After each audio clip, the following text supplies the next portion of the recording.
Good evening, good morrow, and good day, and welcome to another edition of Slice and Dice here with the Manylands campaign. We are back, ladies and gentlemen. It's been a couple of weeks, but here we are. Hello, everyone. Welcome to tonight's stream. As you can see, we have a couple of our players missing this week. We've got James and Dan missing today, so no Seth or no Fleeting. But that being said, we have the other four here with us, and that's more than company, so and we've got plenty to be getting on with today. So before we jump in with tonight's session, first of all, you guys, anyone have any announcements to make?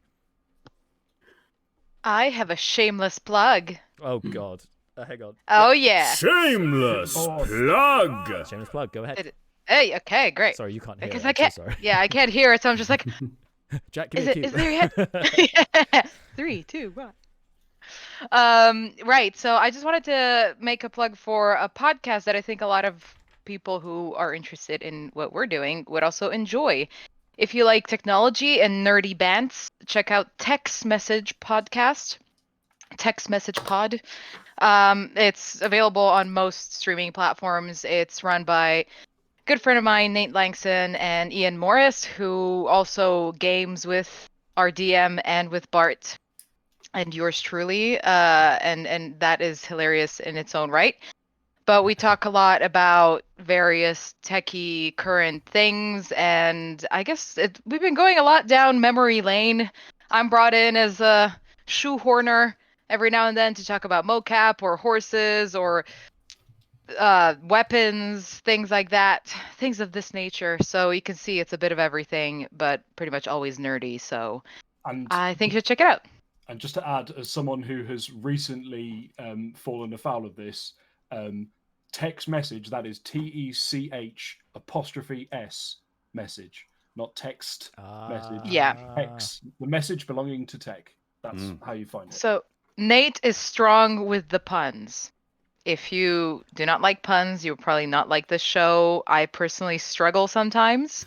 I think we need to be hooked up. Just saying, we need to be not hooked up. Yeah. Linked up. So, Wait, I think given the audience, I think this will resonate with many of you. But yeah, free to stream, free to listen to, and if you love it that much, you can support them on Patreon, which basically goes into the running costs of this. And you can get some unedited episodes. Also extra message, where the latest one is a completely insane random podcast while I was sitting on a horse and Nate was watching me go in circles on a horse and was interviewing me about all the ways in which a horse is better than a Tesla. Right. That's right. Okay. That really was a shameless plug. You're welcome. I mean, it sounds like a collaboration needs to happen between this channel and text message podcast or text message pod. Other fun fact, or rather Nate's nerd credentials, he played so much The Elder Scrolls Online that he was actually Emperor of Cyrodiil in the PvP area. Just saying. Like, literally top in Europe. Wow. Top dog. Yeah. Top dog. Amazing. You know how that happened? He disappeared for 3 weeks to the point where Ian and I were asking each other, is he okay? Have you heard from him? Turns out he just took 3 weeks off work to play Elder Scrolls. Just to conquer That is all. Cyrodiil. Yeah. That's it. It's great. So much to show in Elder Scrolls Online, and then in real life, nothing. It is our life. It is our way. Yes. It is the way. Speaking of podcasts, shameless plug. Shameless plug. Yes. So that's the next project, and I'm mentioning it now because, as much as anything else, it's going to basically be conviction for me, so you guys can remind me, "Hey, Jack, what happened to the podcast you were talking about?" So basically, all of the current episodes of this campaign that we've had are being converted to audio form only for podcasts. Now, so far, we're about 15 or so episodes in. They're slowly being updated because I keep getting waylaid, but it's the next thing on the list to do. And once that is up to date, I will be sharing it here on the channel as well with a link so that you guys can start listening to the podcast. I know some people already are. We've got quite a few Americans as well listening in on the podcast. They love the podcast. So that's always good to see. But yes, thank you for reminding me with the podcast thing. That's my next thing. Come on, Jack. Work on it. But things I've been working on for today. Shameless plug! I don't know if you know, but for today is actually Gary Gygat's day. Gary Gygat's being one of the sort of founders of D&D. So with that in mind, and the fact that we're playing today, and we've been off for 2 weeks, we're not worthy. We have launched a merch. There's an exclusive merch discount in our merch store, and to go along with that, we also have some new merch in the merch store. It includes. Because these are unprecedented times we're living in, so unprecedented you hear the word unprecedented every week. We now have slice and dice face masks, or slice and distance face masks in the merch store. So you can not only just wear any old face mask, now you can have a mask that displays the Slice and Dice logo on it, just to show your support. Equally, we have two other collections in. There's the Roll With It collection and the Shake, Rattle and Roll collection, both of which dice themed, bit more generic D&D rather than this campaign. Check them out on our Teespring store. There's a link to it on the Twitch page.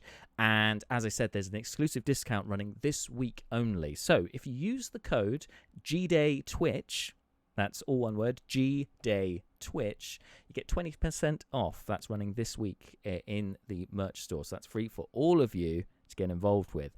Subscribers get 50% off, and they get their own exclusive code. But you got to be a subscriber to get that code. So if you subscribed with us this week, you'll be sent that code. And current subscribers, of course, will also be sent that code to get 50% off. That's half price in the merch store for this week only. So get on it. It's insane. That, like, I looked at the figures and went, what? So I had Robin talking to me earlier saying, 50%, can you do 50% off? Yeah, we can do 50% off. I mean, you know, it's fine. It's fine. Let's not think about. It's not about the money. It's about the support there. So, like, get involved. Get yourself some rock bottom prices at 50% off in the merch store this week only. Anyway, that's enough shameless plugging. Quite enough shameless plugging. It's about time we play some D&D, don't you think? Yeah. Oh, yeah. Yeah. So you're like, that came out of nowhere. Like, do we normally do this? No, we don't. That's a new thing. Anyway, let's jump into tonight's session here on Slice and Dice.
And we are back, just nerding out a little bit in the break there. Anyway, so guys, last time here on Slice and Dice, you were, well, let me bring up the theme tune. You were following some leads, one lead in particular, in fact. You were tracking down Jackburn Winklebottom, the proprietor of Flaming Jacks, which you found had been, ironically, burned to the ground.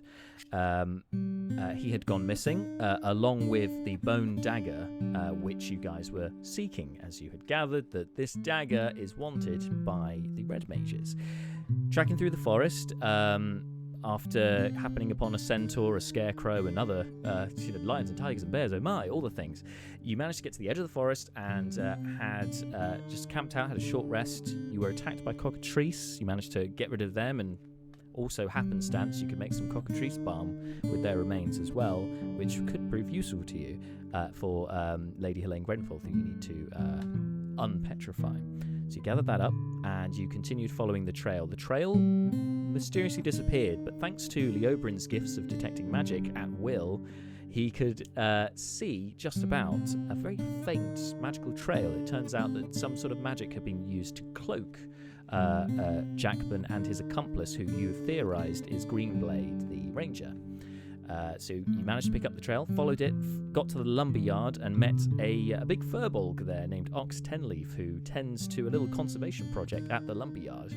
He hadn't seen either of these people, and in fact he'd just been busying himself working and isn't blessed with dark vision, and so therefore wasn't going to be able to see a lot in the dark. He hadn't heard much either. And as you guys were kind of deciding what to do next, a giant eagle flew overhead, which Leobrin tried to communicate with in the hopes that they could get better eyes on things, and it just laughed literally in your face, which is, well, not literally in your face, but laughed in your face, which is just a bit rude before it flew off up north. But not disheartened by that, Malar used his very cunning and impressive sense of smell as a Loxodon to pick up the trail once again, getting that faint smell of Flaming Jack Booker.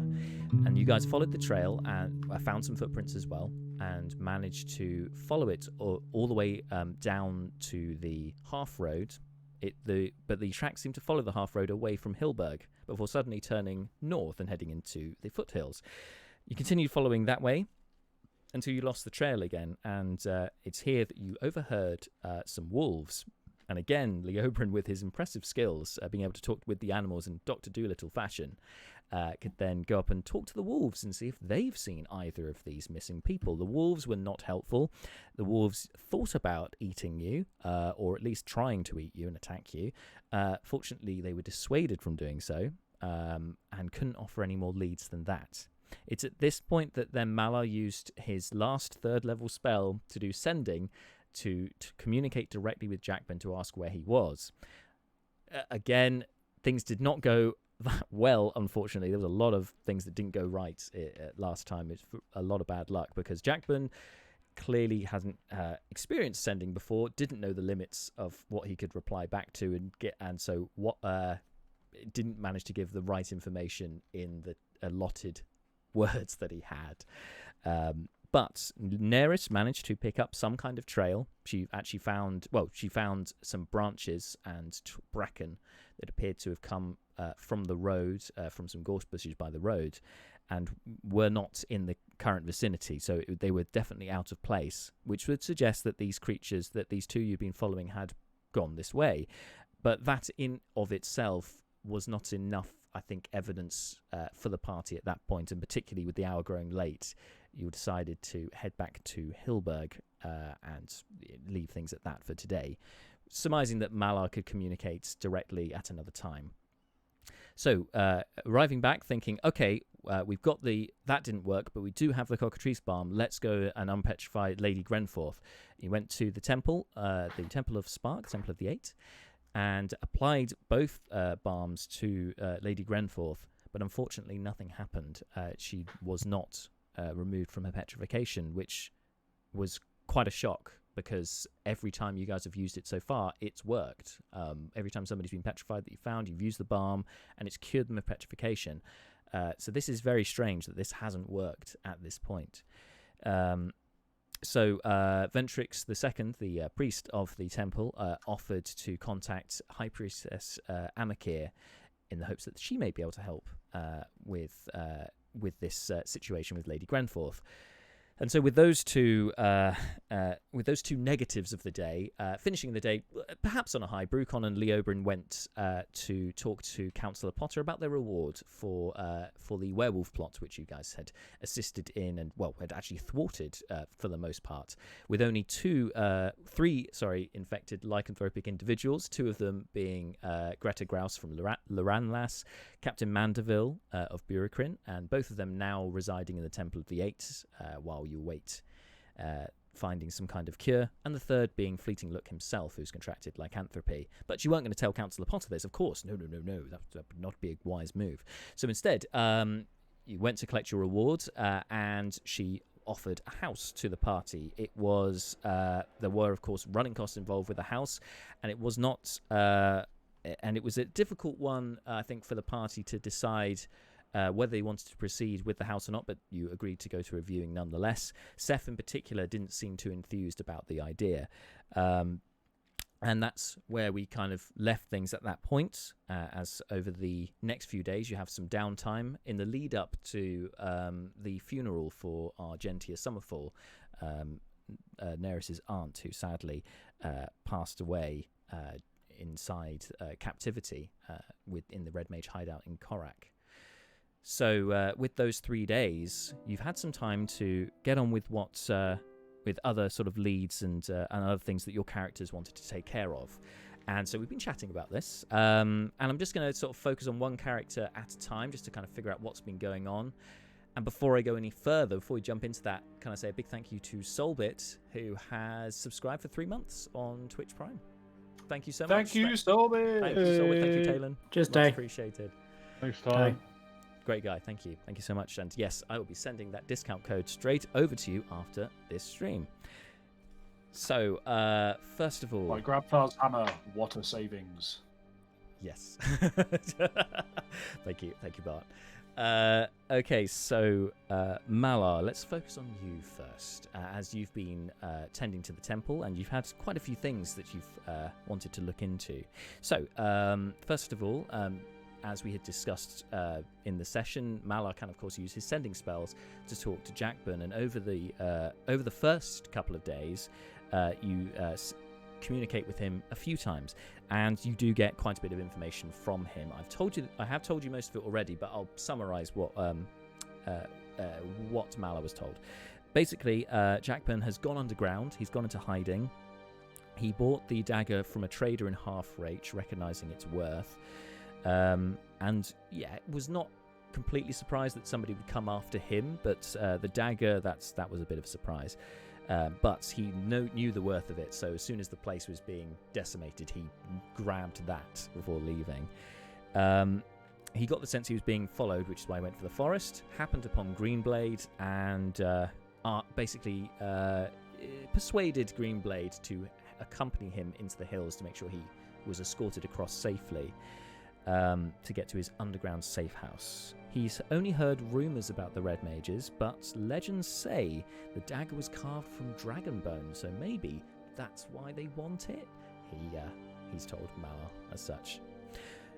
Speaking of the daggers, so Malar, you obviously have wanted to look into the daggers, and you can, of course, you've gathered some books from the market, cost you a couple of gold pieces, but you've done it. And you can, over these next few days, research in the comfort of the Temple of Spark. Ventrix offered his office, actually, for you to study in. So you're away from everyone, but equally so that you can keep an eye on our 2 lycanthropic charges, because somebody needs to look after them in the next couple of days in case something goes wrong. So I gave you a choice, Dan, of either... Sorry, DK. I can say Dan today, but for continuity, I'm still calling you DK. So DK, you had a choice of either using your passive investigation or history over the course of the days to research. Which one would you like? I'm going to use my history. Your passive history, and that score is what's your plus modifier? 4? So Plus 4, 14. Yes. Great. Okay. All right. And then you get to make an investigation check to kind of finish things off for today. But I can give you the information from the history check already. But if you want to roll your investigation now, and we'll see if you get anything else. Oh, 3. Oh, no. Okay, well, that's a shame. We can't add anything extra to that. But your 3 days weren't in vain. You definitely got information. So here we go. So first of all, the daggers were once common in Kothar during the First Age, eons ago.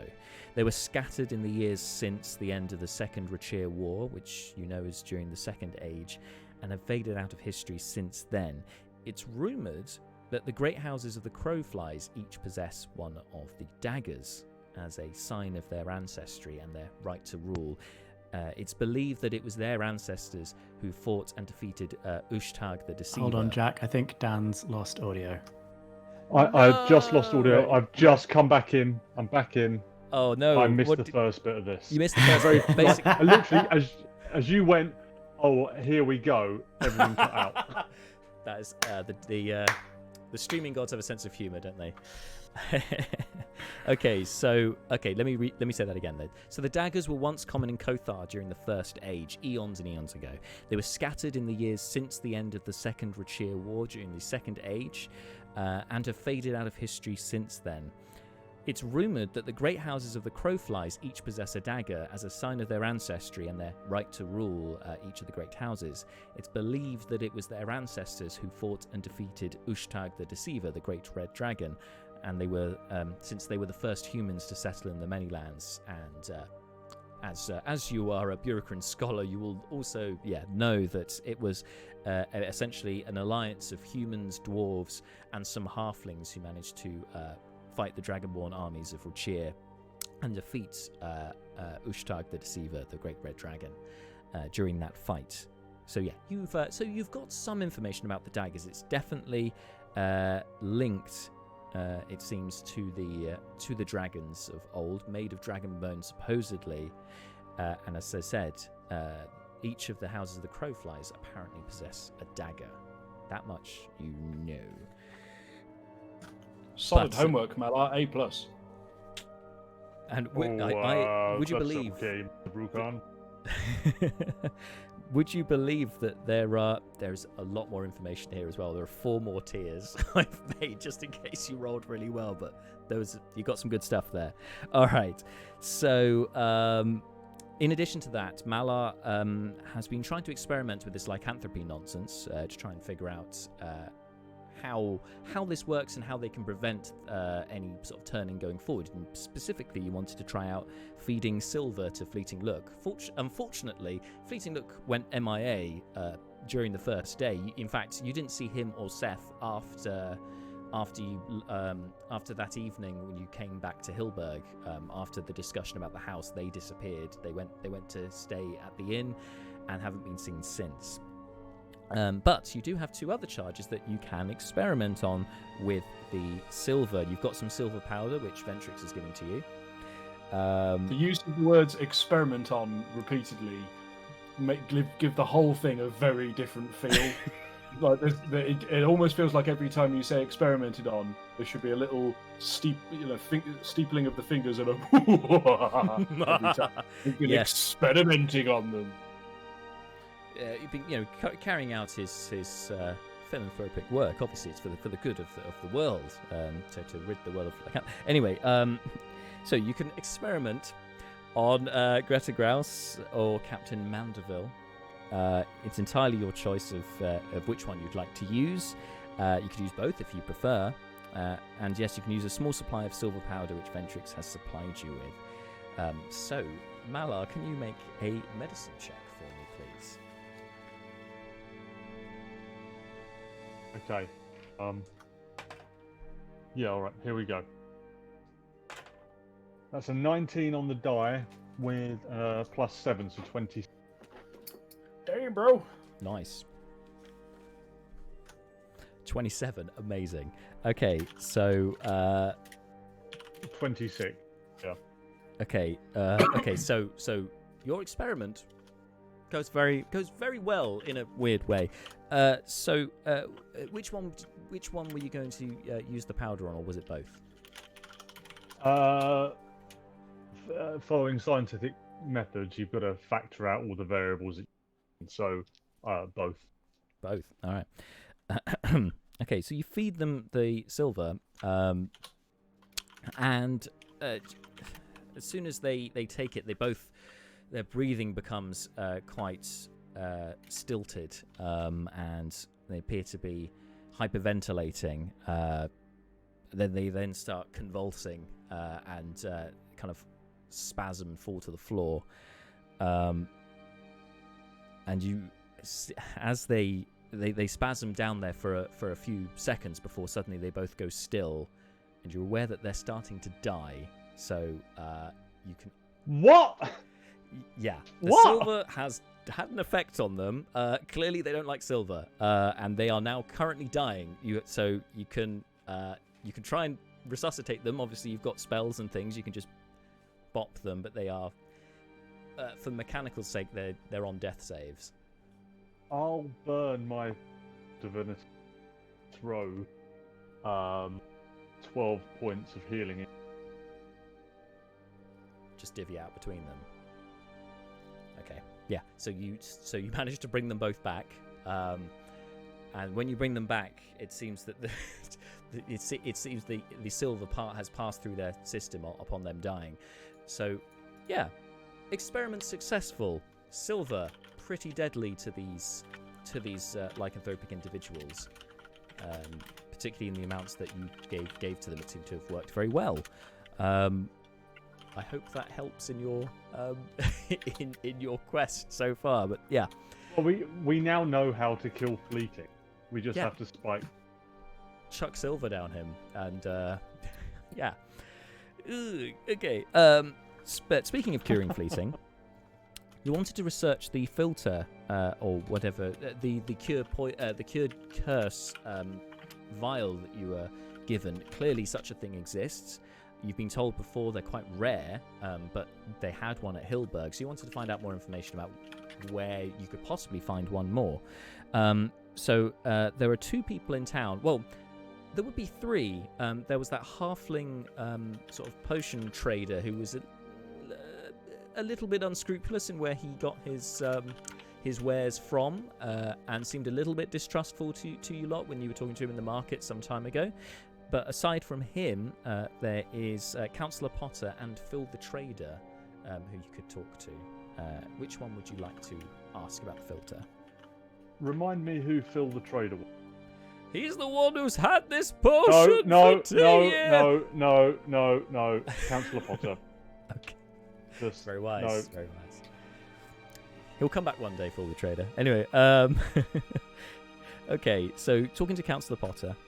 She's quite open with you. You've got a pretty good relationship, especially after everything you've done for Hilberg and Eurocrin in general so far. She doesn't know how Hilberg came across the filter of Cure Curse that she had, but has read many books pertaining to its existence. Supposedly, the goddess Grisette, you'll know as Goddess of the Wild, created lycanthropes to punish those who upset the natural order, destroyed the forests, so on. But she also, in her great wisdom, Grisette created a spring that naturally created the cure, located far away from civilization in one of the most remote of mountain tops, though the mountain's location has never been discovered.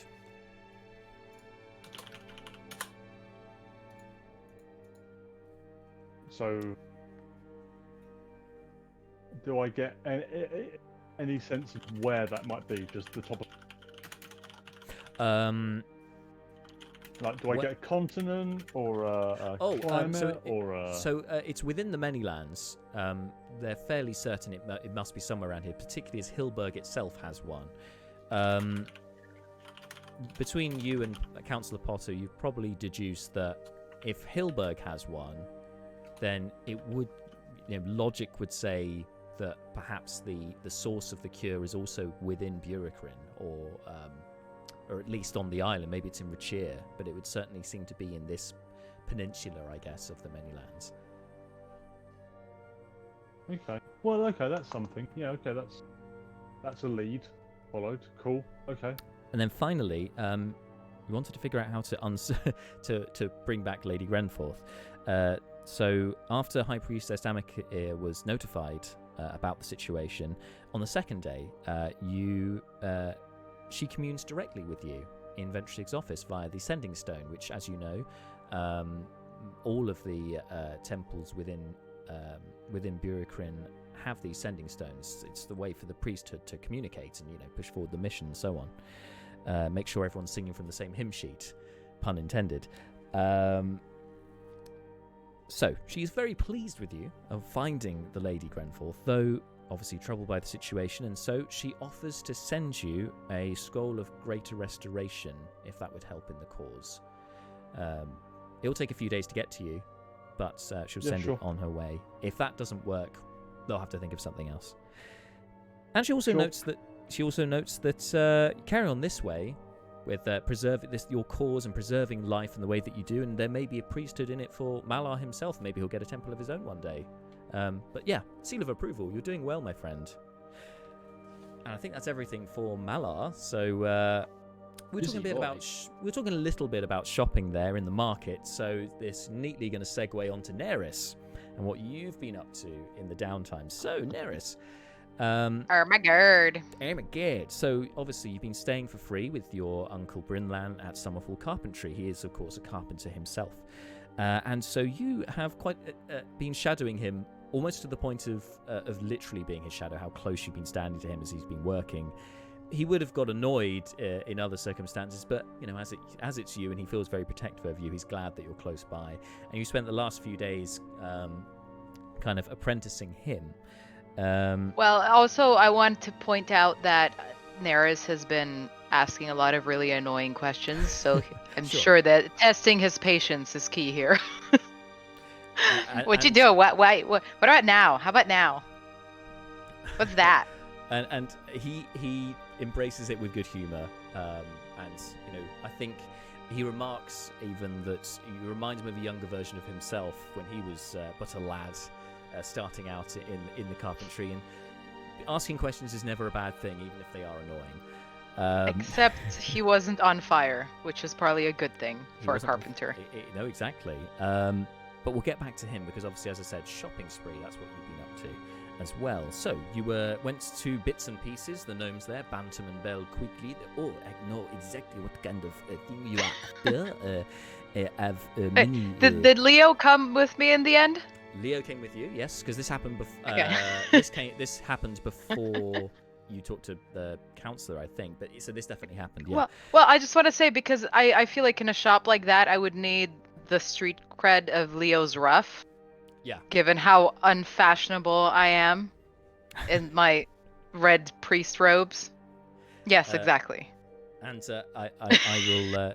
You can of course defer to Leo's judgment. During this as well, when the various items are pulled out for you. So you're shown various magical trinkets. Given your budget, the most high-end items, which conveniently are placed in the highest reaches of the highest echelons, you could say, of the tree, of which is at the center of this shop. So they don't bring those down to you, but they're aware that they have some items that may be of interest, and one in particular thinks would suit your idiom, I guess. It's a black cloth and sort of leather patched piece. It seems fairly mundane, but as you touch it, it feels warm to the touch. And Belle is there like, oh no, you have to put it on. You have to put it on and try it, and you see what it does. What kind of piece is it? Like, is it the sorry, this is a two-piece. So you've got two-piece trousers and top. Excellent.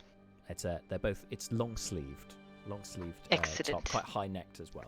I like it. Tactile neck, exactly. I basically have a tactical outfit. I like it. Yeah, as I said, sort of dark, sort of blacks and browns and greys. Bart gets it. Oh dear. Lada! Anyway, as you put it on, what?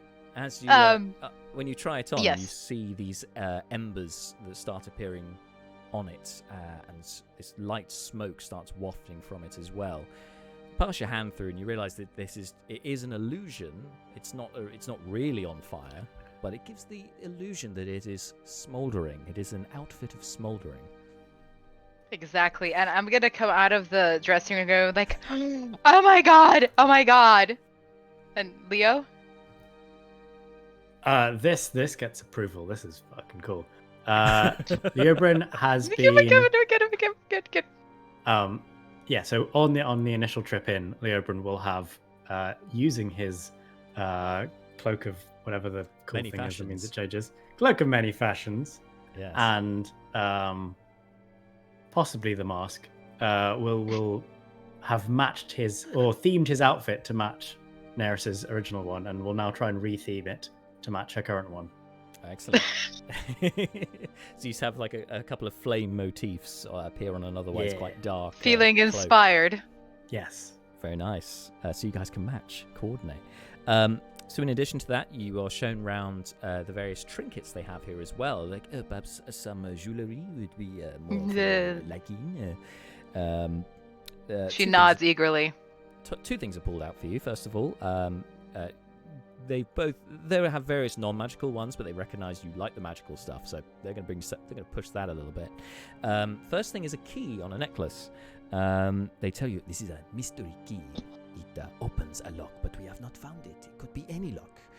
And you, with Leo's detect magic, you can see this is a magical key. So maybe it opens a magical lock. Who would know? It is a mystery key on a necklace. And then secondly, I'm not a fan of the not knowing right now. Had Not a a little fan bit of too the much of unknown. that. fair enough. The second item that's put before you is a ring. It's just a simple it's a simple bronze band, but it's more of like a signet ring. But it's plain. There doesn't seem to be any sort of motif, any kind of etching on it, any sort of inscribing it. It's fairly plain, but just looking at it, you just kind of have a feeling of warmth and confidence in what you were seeing before you. This is a ring of conviction. I like it. I like it very much. Bantam Should be holds like it twirling up, around. kind of passes it over to you as you're looking at it and says, you see, this piece, it makes you more compelling to talk to. It gives you a certain aura when you need it most. If you need to be someone who needs to be believed in, this thing will give you the confidence to do so. She likes it a lot. Confidence. Is there another one? Just those two to look at? Those are the two that they pull out for you. Okay. Well, there are non-magical ones as well. Yes. There are some other ones which you get the sense there are others, but they say, this would not suit your 20 gold pieces. It would be much more than that. Excuse you. My apologies, but we have a price limit. We cannot undersell ourselves. We have a business to run. And she grabs the ring of was it the ring of confidence? Conviction. Conviction, that's the one. The ring of conviction, and puts it on and kind of like does like, yeah, this'll do. Marvelous. So you agree with that, and you also get one regular outfit as well, which you picked out. Just ordinary traveling clothes, and they do you a bulk buy discount. Just give you the whole lot, those 3 items for 20 gold pieces. Excellent. The FYI, the travel clothes are almost the same as what she had before. Just the top is now black and the cloak is red. And the cloak is no longer kind of skirting the ground because it's actually to her size. You're something a bit more fitted. Yeah. Yeah. Cool. It's just the right length, really. just a bit more practical, I guess. Yeah. You're saying it fits. Yeah. At long last. At long last, I'm not looking like a kid in an adult's cloak. So it's in your character sheet now on D&D Beyond, Neris. But for the rest of you, the Ring of Conviction is a common magic item which once per day can be used to give advantage on one charisma check. So it could be a handy little item in a GF. I'm pleased. There you are. Useful. So as I said, you've been doing that, and you've been apprenticing with Brinlan as well over the 3 days. You've noted that he doesn't seem to stop working really. Maybe he sleeps for a few hours, but he's up long into the night, also working on a project. There's one project in particular which he's working on overnight. You're aware he's doing something, but he won't let you sort of in on it. When you ask him about it, he changes the subject. He otherwise diverts attention elsewhere. He seems quite secretive about it. Now, if you would like, Neris, if curiosity is getting the better of you, you can attempt to sneak in and see what he's up to. I do want to sneak in. All right, you can roll a stealth check. And by the way, I'm wearing my normal clothes until further notice, not the that- smoldering one. Sure. So just so I don't come in, there's like a smoldering, like sneaking. Just let us There's like know a when you're wearing smoldering illusion around. Like can't see me. it. 14. Oh, well, stealth actually. Let me just double check. 16. Sorry. Oh, that 15 is what you needed, so good job you got that modifier. Yes. Whew. All right, you Whew. sneak downstairs, and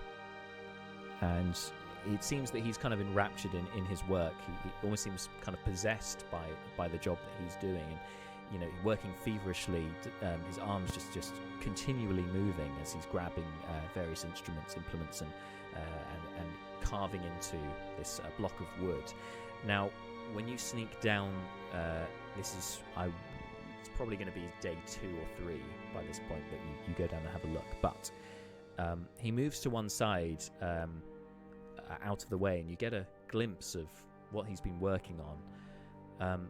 It's a very a miniature, perhaps. Not like the miniatures we'd use in Dungeons and Dragons. This is perhaps maybe approaching a foot tall.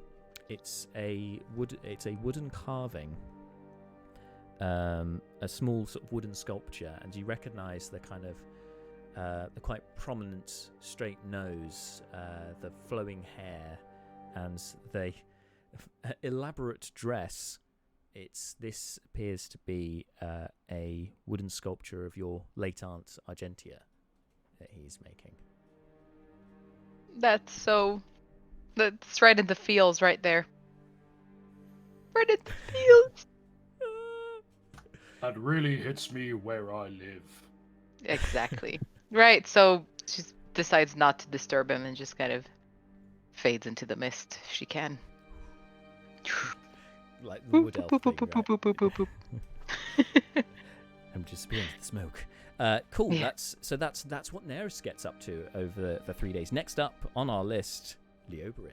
So Leoberin, nature boy over here, nature lover, has been putting himself to work over the few days, trying to use his gifts, his fey-touched gifts, as best as he can, and contribute to, I guess, the society as a whole in Hilberg, by each day spending several hours using your plant growth spell to help the farmer, the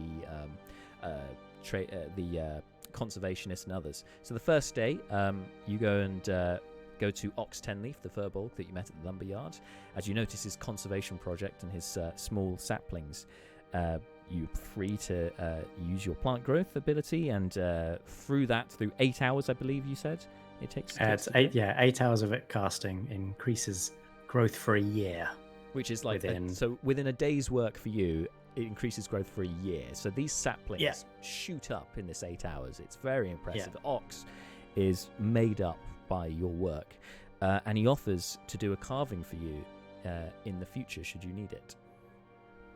He's a wood carver himself, so he can make. Is this like a furniture style, or carpentry would be more for big furniture items, but he can do. He could make you, I guess, small wooden trinkets. He could make you wooden weapons. Essentially anything, like in Xanathar's guide, the description for woodcarver's tools, the things you can make. Anything in there is fair game. I would say sort of anything up to anything that can be held or carried would probably be okay. Yeah, but cool. That's an open favour for you. Whether you take him up there and then or another time, it's entirely up to you. Excellent.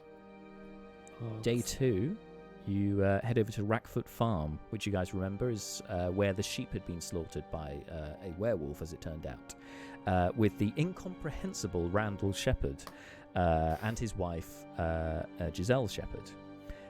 Now, you go over there. Again, you can use your plant growth for the 8 hours casting, and again, it works perfectly. The crops grow an insane amount in that time. Giselle and Randall are completely made up. Randall's and she's like, oh, that is wonderful. That is, you are, what a marvelous boy you are.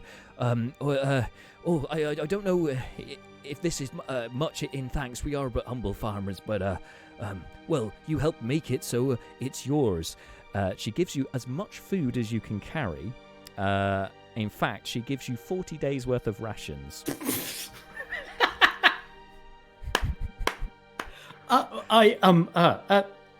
I'm not sure entirely where I'll put all this, but just like trying to ram things into backpack. It takes you a couple of trips, I imagine, to get all that across. But yeah, that's all yours. 40 days of rations. Yeah, I mean, you might not be able to hold on to it all in one backpack, but like you've got still within my carrying members. capacity. Although that is a significant amount of weight. You can certainly share it with your pet party members if you would like. It's your rations. You can do what you like with it. Yeah, I carry 98 pounds worth of food at the moment. Just walking through town, just delivering it to the poor, whatever you want to do. It's yours. They're very impressed. I'll spend some other of my time of the day. I'll give out 9 rations of food. So now I'm at around 40 in my backpack. Okay. So, if you're doing that, then yes, over the 3 days, you become quite well acquainted with many of the townspeople. They know of Leobrin the half-elf and his magnificent ruff and his very generous ways over the next few days. You've got a reputation for yourself. And then day 3, there's one last place which you haven't explored yet, and that is the mill. Obviously, the mill will. There are fields beyond the mill. The mill's there for a reason. It's got to grind up some grain and whatnot. So you head over there. You've gathered that the miller's name is Sienna. Sienna the miller. Sienna Shoe is her actual name, as in shoe pastry. I'm shaking my head at you. I'm shaking my head. I was wondering if that was going to land, and I thought I'll just say how it is. Sienna the miller. You can head over into that field there, and you can, if you'd like to do the plant growth again, you can of course do so. Yep, I got it. Can you roll a d20 for me, please? Oh, okay. Which d20? This one. 12. 12. Am I adding anything? The spell works exactly how it did before, but you notice within the first couple of hours it feels like almost like fatigue of this spell casting. It feels like you're having to put more effort in to cast this spell than you perhaps normally would. Like I said, everything works in the same way. It just seemed to take you a bit more effort to get there. It felt like the magic was almost being strained to get out. Odd. I'm sure that's fine. Everything's fine. Yeah. And that's a lot of spell casting. Those are the main things I think Leobrin takes care of, unless there's anything else you had to add to that. No, if that's all the local farms. That's all the local farms in Hillberg, sure, yeah.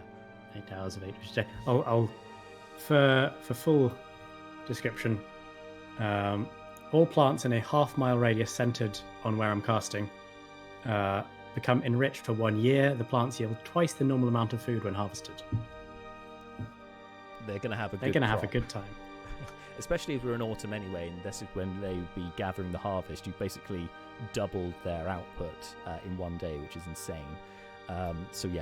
Leobrin, out of everyone, is very well established. Obviously, Malar's very recognisable as the only Loxodon in town, but Leobrin is the people's champion at this point. Okay, speaking of champions, let's move over to Brucon and find out what he's been up to. So, Brucon, the first thing on your agenda, obviously in the fights in Korak, you managed to lose your silver kukri, your monk weapon, which was it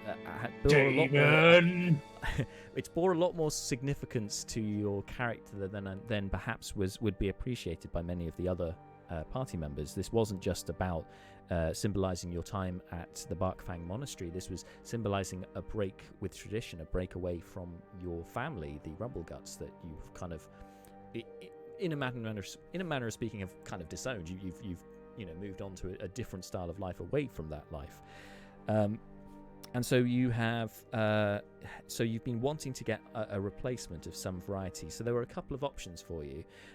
Obviously, with the silver supply depleted, the armory won't be able to suit the forge in the armory will not be able to create a silver one for you, but they can create a regular iron or steel kukri if you would like that. It would cost 15 gold pieces, and it would take the 3 days for it to be made, but that is an option. Other than that, there are many weapons for sale at a weapons trader stall at the market, or you could buy any other pre-made weapons at the armory as well, if that was what you wanted to do. And you also have we've discussed about the collapsible rod as well, and how that could be used in time, but that will require some extra research. That's an option for the future. Yeah. I think, I was saying before about if this carries on too long and Brucon is going to end up flat broke. We could be heading there a bit faster than I thought, but we're okay for the time being. Still in triple digits for cash funds. So wow. Your man is minted. So yeah, it's not quite the same, but it'll do as a substitute for the time. We'll have to find ways to invest it with the same symbolic resonance as the previous one, possibly by inserting it directly into Damon's face. But we'll go. Let's go ahead and buy that kukri. It doesn't do anything. Like the partly. Brucon's interested in it because it's a bladed weapon. So there are certain circumstances where punching things may not necessarily be the most useful thing to do, and also it's about sort of encapsulating the ways in which he's different from how he used to be, and it's sort of part of his identity. So yeah, he's willing to splash that cash for the time being, at least. He's willing to splash the cash, and we'll just have to see about making it a more resonant and important piece of kit than a mere bladed weapon in time. So yes, go ahead and spend 15 gold. Sure. All right. So you commission that from the smithy, who is as grumpy as usual, but he will. He's fine with making it for you. Doing a bit of soul searching over the next few days as well. Trying to piece together that vision that you had about the mountain that you saw with the scales on it, and obviously the light and the dark and the balance being a fundamental belief of yours from the monastery. So you've been wanting to find out more about the location of said mountain, or one that matches the description. Unfortunately, the cartographer in your group, Seth, has gone missing for the few days. You haven't seen him.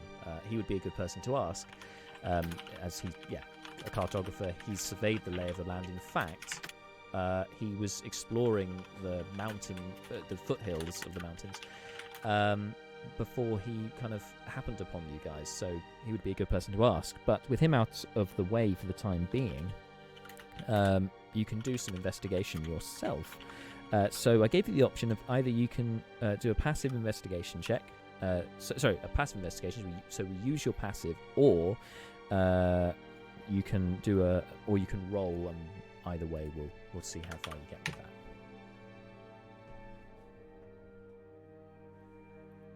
So sorry, a roll for investigation, or just use your passive investigation. It's your choice. I can't hear you. That's really weird. Sorry, it's not really weird. I forgot to unmute myself. Sorry. That's all right. So for the benefit of the audience at home, I take notes from these sessions. which is why earlier on you may have heard a super subtle clicky clacky noise. And because my keyboard is very loud, I mute myself, and occasionally I forget that I did that, and what just happens. Yeah, it's going to be an investigation roll, Sure. because the passive version of it is not much to speak of. So Fair enough. Go for it. come on, Gambler. Let's see what you got. We have a natural one. Oh, So- oh man. So that decision worked out really, really well. Well, even with the natural one, you're taking 3 days of research, so you will get something. It just might not be as useful as if you'd rolled better. Yeah. So Research, not Brucon's specialist subject. Drinking, punching, stunts. yeah.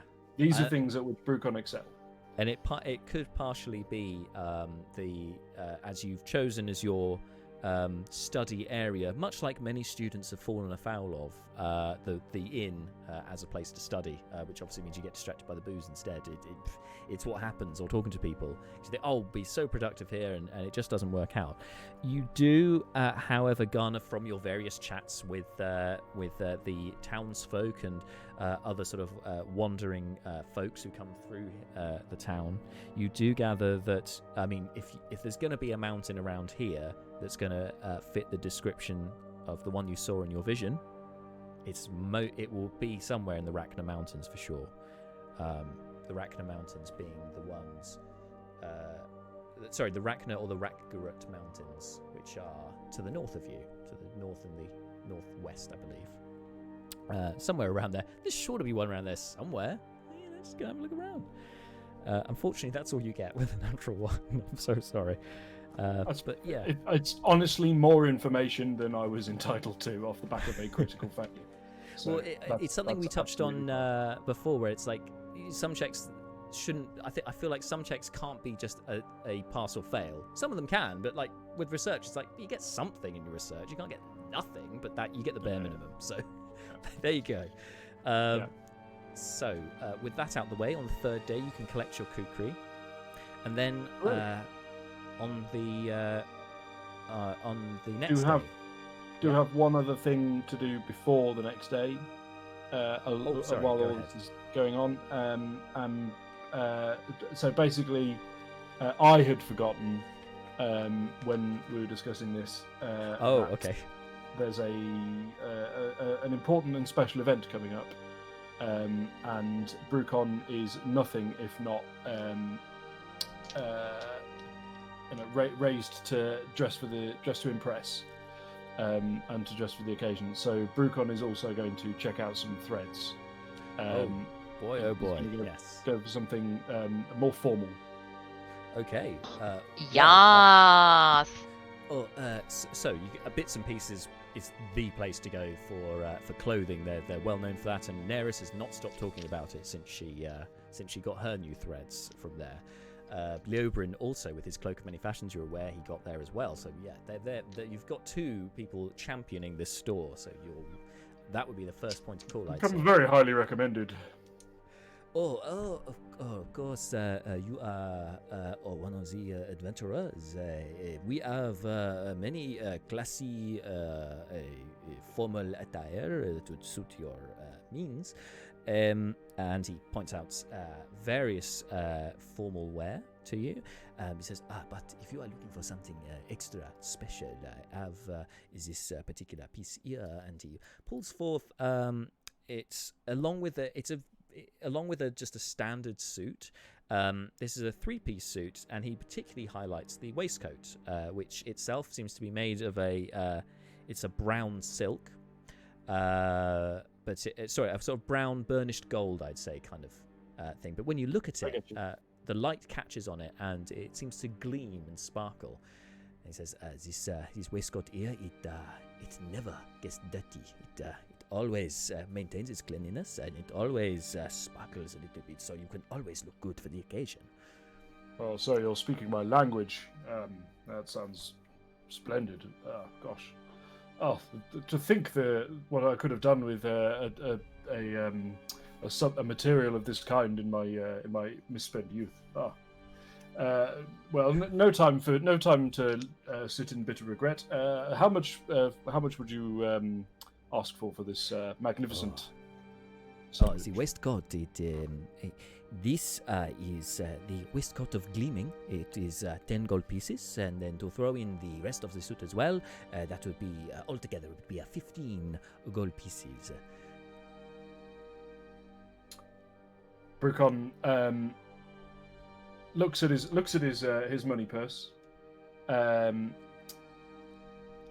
Tries very hard to think about the responsible thing to do, and then looks at the waistcoat of so shiny, and goes, I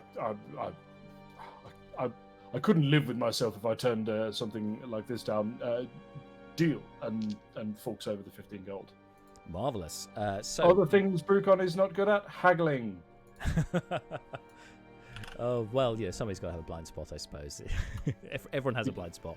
This is his. So you get yourself some fine clothes, and in addition, you get the waistcoat of gleaming. Now, I will... that's not a current item that you can equip, but I can... It's essentially the armor of gleaming, but it's in the waistcoat variety. So I can make that for you for next time, put it on your character sheet if you'd like. Okay, Yes, please. great. So, you have your formal wear. And the day of the funeral approaches, which is on the first day, the 9th of Festiva. So, you all rise relatively early. You know the service is taking place at about 10 a.m. It's not too early, but you want to be there ahead of time to make sure you're not... Being late for a funeral might not go down particularly well. You can. I would. We'll say that the rest of you, would rise from your new home, and can make your way over to Summerfall Carpentry, where you can meet Neris and Brynlan and escort them over to the Temple of Spark. That seems like. I feel that's in with the realms of your characters to do. Notably, Seth and Fleeting are still missing. They still haven't returned from wherever they went, which maybe is bad form. They haven't turned up for the funeral, but you don't know where they are, so they could be doing something else very important. Who knows? So Neris is gonna be pissed. Are we? The shenanigans will increase against Seth, particularly. Did Because they- she knows that that Fleeting is just weird enough, but Seth is, yeah. I see you. it's entirely We are reasonable. murdering some dogs somewhere. Did they just like vanish, or did they leave some kind of? Don't worry that we've gone. We've not been kidnapped or replaced by doppelgangers, or set on fire, or abducted to have our blood drained, or met up with our mortal baby mama, or anything like that. Like what's the range of possibility of reason to be alarmed at them not being here? I might have to retroactively tell you what they did preparation wise, because they haven't told me anything yet. They haven't told you. But we'll say for now that they haven't given you any notice. They stayed at the inn after viewing the house, and they left in the morning. They didn't even stay for breakfast. You didn't see them leave. You assume they're just getting on with they must be doing something. Seth's quite secretive with a lot of things as well. I mean, you only just learned his name, so it's within the realms of possibility he wouldn't tell you what. True, although what no he's one up else to. knows my real name, so glass houses on that one. But yeah, it's true. They are neither of them super demonstrative people. Yeah. So okay, acceptable amount of meta knowledge involved to not immediately tear us off and try and mount a rescue on them. Yeah. They're probably fine. They're big boys. They can handle themselves. I mean, Fleeting's a part werewolf, but Seth was probably sort that out. It's fine. He's a Okay. dog killer, Houndsbane. It's all fine. Yeah, it's just the perfect combination. So the rest of you meet up with Neris outside Summerfall Carpentry. Brinlan kind of comes out, looks at you all. He's again in formal regalia. I assume the rest of you also will be dressed for the occasion. Neris is gonna wear her black smoldering outfit with the black cloak. Okay then, all right. And Malar in his priestly robes, I imagine, for this particular endeavor. Doesn't really have priestly robes, but he's got like the vestments of The vestments. thing that goes around. Sure. Yeah. that Dog makes sense. collar freshly crisped. Yeah. Doesn't have When a job. Brucon sees Neris's outfit, he kind of looks at the waistcoat and thinks to himself, "I didn't say anything about burning. Dilemma." I didn't and see resolves- the dress code. And resolves to maintain 2 yards of social distancing, topical, as 2 often yards? as possible. Yeah. 2 yards is a It's a long long way. way. Long. As much as possible. But with the reason for that is kind of Neris's promise of vengeance in that outfit. Ah, smoldering. But she vengeance, I doesn't like it. she doesn't say that to anybody. She just rocks up in that and it's like, deal with it. I'm giving Neris some inspiration. Why, right thank there for you. that. That's very on point. And I the believe I smoldering still vengeance, I love it. have. I believe I already have inspiration, but If you already have it, the thought was there. I will take the The support. pat on the back. Take a pat on the back. It's very good. All right. So yeah, Brinlan kind of he comes out last of all. Neris is out there waiting for him to appear. He's clutching a box. Neris, you'd recognise this probably contains the sculpture he's been working on. Just kind of nods to all of you. Thank you for coming here today, and making sure we get here fine. I know you guys did everything you could, and I'm appreciative of that. It's just the way life goes sometimes, I guess. So, for her sake, we'll try and live life as best as we can and to its fullest, I guess. And, Neris just tenses her jaw at that. Visibly. visibly, he Visibly tenses, like everything like here, it just goes like and you clock him. He notices. He doesn't say anything, but he notices. And kind of issues. Shall we go on our way, I guess? And starts making the long road towards the temple. Now, your new house is just across the sort of an open area in town from the temple. The temple and the council chambers are pretty close to your house now, so you're in a nice position for that. So, but you've obviously done a detour to come down to the carpentry place. But it's notable that it's quite close to you now. So you head across to there. The doors are already open. There's quite a few of the townsfolk inside. It seems Argentia was well known in the town. There are some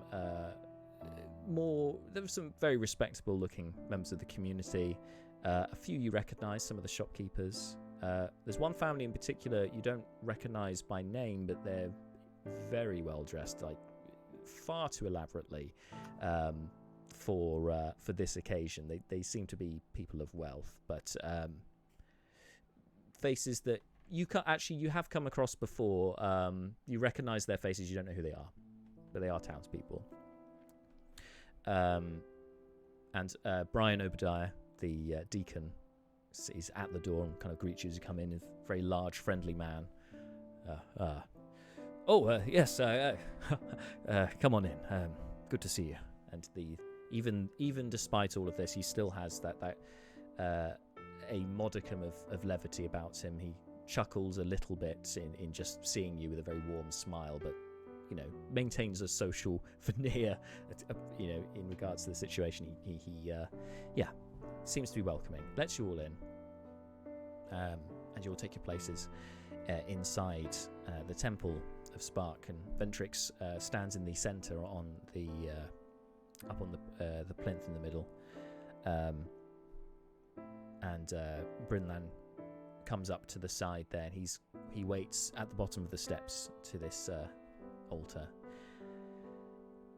And Vedrix kind of speaks out to the congregation.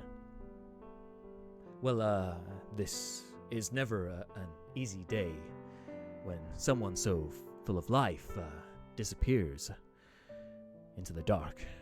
But if Spark tells us one thing, it's that when one light goes out, it sparks a new light in all the rest of us. I hope that with Argentia's passing, that the rest of us can remember and be brought together by the light that she shared with all of us. I believe Brynlan here has a few words. Brynlan nods and heads up to the top of the altar, and he places the box down and then pulls it off the top of it to reveal this wooden sculpture. As you can see, and you can all recognize that this is a sculpture of his late wife. And looks out to the congregation. You can see, even before he speaks, he's definitely emotional. Who wouldn't be? But he maintains his composure. What happened to Argentia was... it's not something I would want to happen to anyone. It was a tragedy. And I guess it's easy to feel anger and resentment and look for somebody to blame, because there is somebody to blame because of what happened. And he looks over to Neris. But I think vengeance will only get us so far. Even if I could bring to justice those that took my Argentia away, it would not take away the hurt, the darkness that has come with her passing. Sometimes we can get so caught up in the anger that we forget that we're hurting, and that's why we do these things. I think for Argentia's sake, we should all move on with our lives as best we can, but never forget what she gave to us. She wouldn't want us to stop the clocks just because her spark, I guess, has gone. So, I will cherish every memory of Argentia, and I hope the rest of you will too.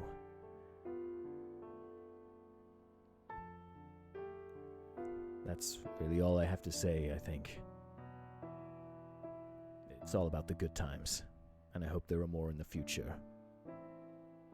And I know she'll always be here by my side, in this life and the next. Then he comes down and sits next to Neris on the front pew. Neris just stares straight. Just doesn't look at anybody. Okay. So, the rest of the ceremony passes as it would do. Malar, you're familiar with these funeral rites, and obviously there's no body in this case, but there is still a gravestone that has been marked for her, and the congregation is led outside to that to kind of bid their final farewells to Argentia at that point. Ventrix speaking of Declan, how he will guide Argentia's light to the afterlife, and that Spark will guide her with her light. Does anyone have anything to say to bid their final respects to Argentia? Absolutely. Maris isn't gonna say anything because she's not done. Seems It's fair. not goodbye yet. There's fiery vengeance to rain upon those responsible, despite what Brinlin said. So Mhm. she's not done. Various people step forward, pay their respects, throw an item or two, just an offering.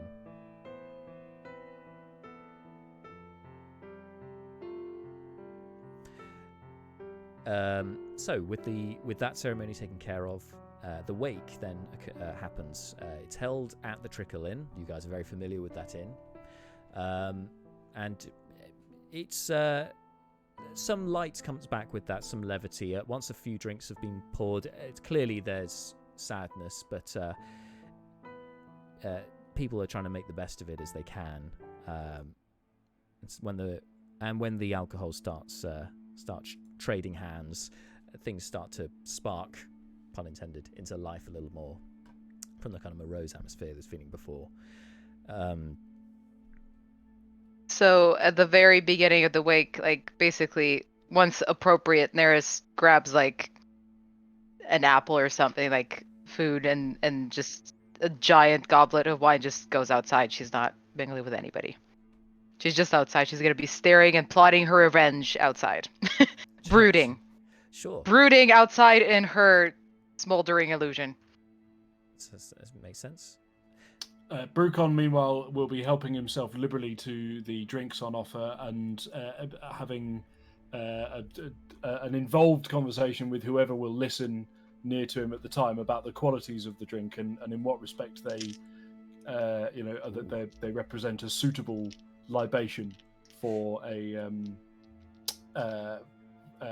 situation of this kind. It's kind of going, yes, I think this is exactly the sort of thing you would want at a tribute such as this, and goes into tedious lengths about the quality of the nose and all of that stuff. That's excuse me.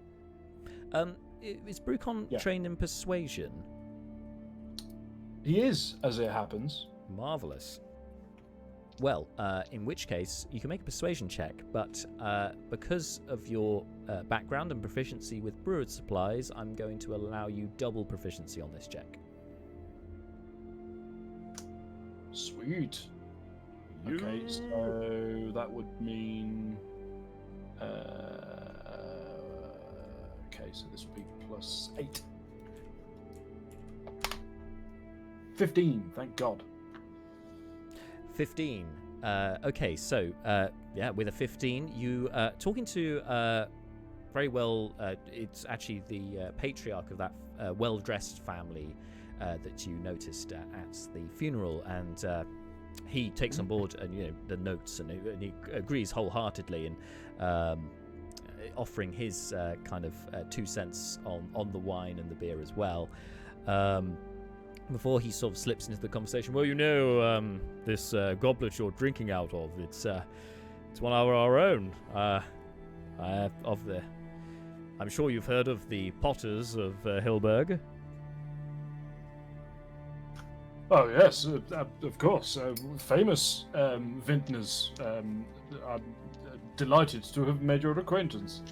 The pleasure is all mine, sir. You see, obviously, I understand you've met my sister Tarquin, but I'm Dickon Potter. I'm I guess you could say I'm the younger brother, but no, the heir to the Potter estate. I run the Potters in the town here.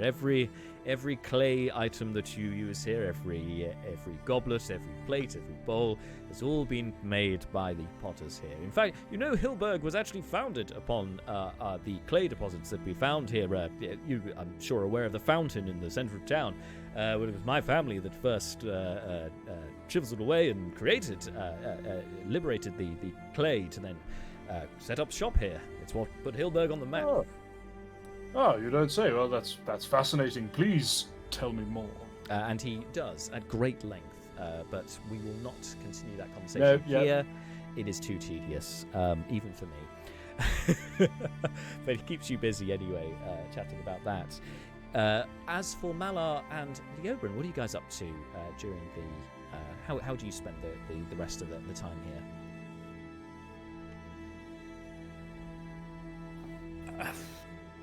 Standing around awkwardly, making small talk with people we don't know. Yeah, that's about right. Yep. Helping ourselves to small nibbles that are probably going around. You notice the shepherds who have been in attendance do pay you significant attention to the Oberyn. In fact, Giselle keeps on fussing over you and commenting on how skinny you look and keeps bringing more food over to you. Just to make sure that you're well fed. Even after giving you 40 days of rations, she's still like just tending to you. It's like, it is for you. You look so skinny, I could snap you like chicken. Exactly. But yeah, more West Country, but yes. Yes. Well, I can't do that On the accent, nose. so. That's fair enough. That's fair enough. Yeah. I'm now Six what imagining you a know. hybrid Slav West Country accent. My mind is boggling at that. I really don't want it to be a real thing. Do it. No. Yes. Should not Just got exist. to, Yes. apologies, Abomination! chat, that I haven't been more on it with commenting on things in the chat, but I want to give some highlight here. I think it's As a quality joke. Falters. Is that right, Falters? I'm pretty Falters. sure the Falters. cartographers put Hilberg on the map, technically. Yes, well played, sir. If I could give you inspiration, I would. Their job. Sir or madam, or whatever you identify as. But Falters, yes. Have some inspiration. Malar, what are you up to during the wake? Probably occupying some spectrum between Leo Con. Idle chit chat, sort of milling around, but because Malar has a charisma of -1, probably quite dull, uninspiring. And you find yourself over the next few hours kind of drawn into the conversation with Brucon and Dickon Potter, and his very tedious talk about clay and the various items they have for sale at the Potters, because he seems about on your level in terms of conversation. So you're right over there. Two of the most boring people in the world to each other. What a swelling vortex, pain and suffering. Brucon's probably wondering after a while, how did I get here? Oh, anyway, outside, Neris has gone out to mull it over, as it were. Brood. Brood, yes. Smoulder, quite literally. After some time, Brynland steps out and sees you there on your own. People have sensed, when given you a wide berth, obviously knowing you a familial relation of Argentia and just letting you have your space, but Brynland, And also creepy. Also, yeah, that too. Didn't want to say that given the circumstances, but yes, there's probably a little bit of that too. And let's Brynland, face however, is not phased, and he sits down, not next to you. He respects your space, but sits down, so leaving a little bit of space between you. And just after a moment of silence, just looking out into the evening air, he just says to you, I know you want vengeance for what happened, and I'm not going to stop you. I wanted to. I just wonder, I worry what would come after.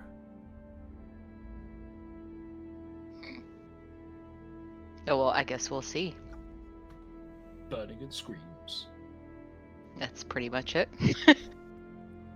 Melting faces. But no, I was just gonna say, I guess we'll see. Just make sure you're still you. Don't lose yourself to the wrath, to the anger, to the... If you die, everything she did was for nothing.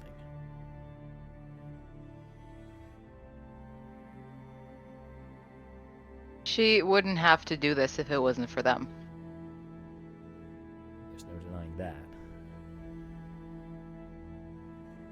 She wanted to take care of you, and I still do. So I'm not gonna coddle you. I'm not gonna make you stay here. You've got things you want to do. You've got things you need to do. Just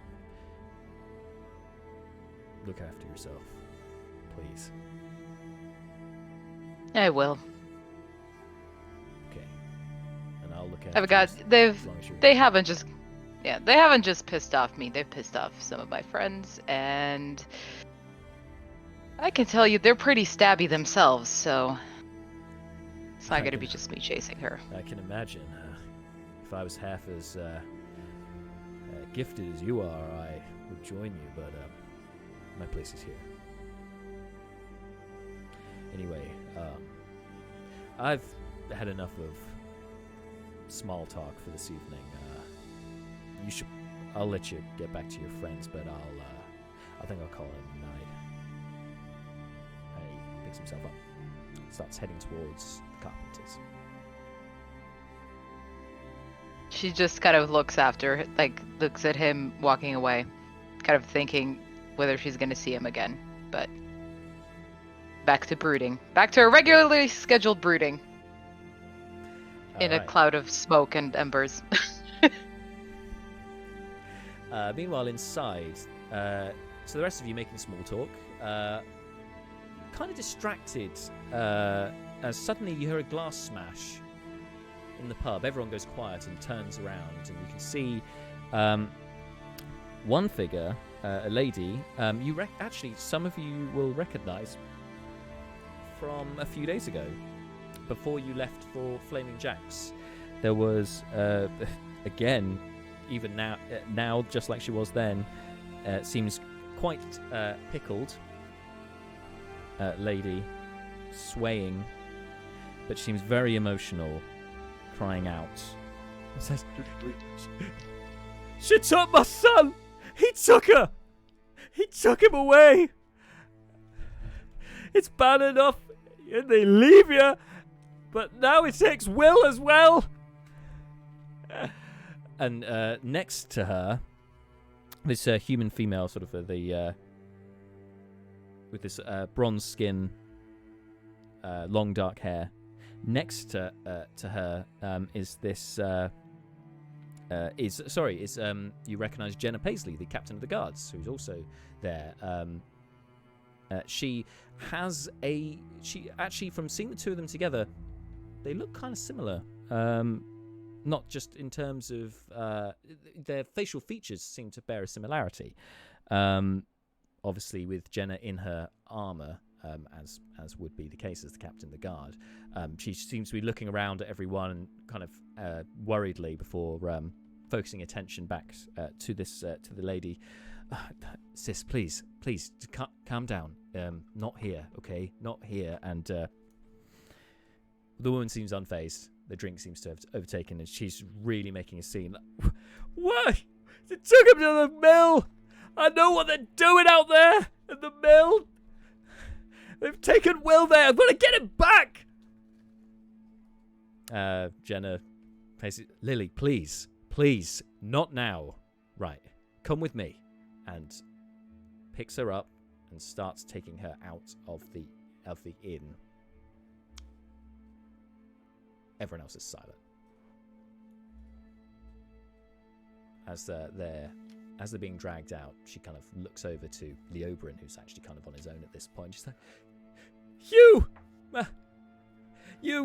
you'll help us, like you've helped so many others. Please find my son." And she's dragged out. Yes. to the now vanished person. Taken outside. Nearest now, you're aware of this sobbing wretch who's been taken out of the inn, and Jenna starts leading her towards. Seems actually not towards the council chambers like you'd be expecting to, be put in the jail. she's being taken towards a set of houses on the east side of town. It's actually opposite to where you are now at the Trickle Inn. You can see her being kind of marched away, and hearing the protestations. Jenna kind of turns back to you. I'm sorry about her. It's a trying time. I'll sorry for your loss, and it just keeps leading her away. Neris, can you make a... Sorry, can you repeat that? I just had a blank in audio. No worries.